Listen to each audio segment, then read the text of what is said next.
Ну, мне кажется, человек достойно очень прожил свою жизнь, и многие его помнят, и его современники, и последующие поколения.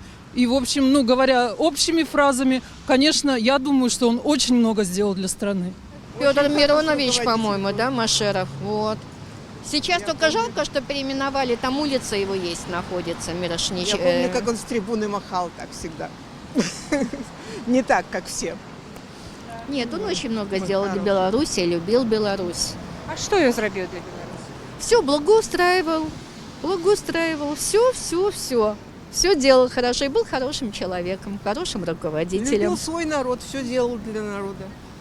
Машеров хороший был человек. А чим він запомнився? Но он в сельском хозяйстве связанный. Поддерживал сельское хозяйство. Это плюс ему, большой плюс. Колись у нас був пригожий проспект Машерова, який, на жаль, зараз не Машерова.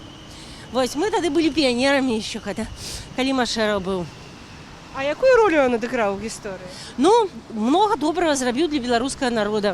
Дбав про білоруський народ, про життя в нашій республіці. Нешта чуў, што гэта быў прадседатель БССР у 70-е гады, які пагіб у ДТЗ. Напэўна, гэта ўсё.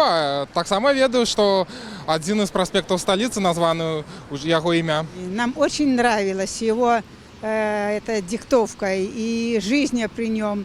Ну и, конечно, и Лукашенко нам нравится, как настоящий сельский мужик, хозяин нашего общества.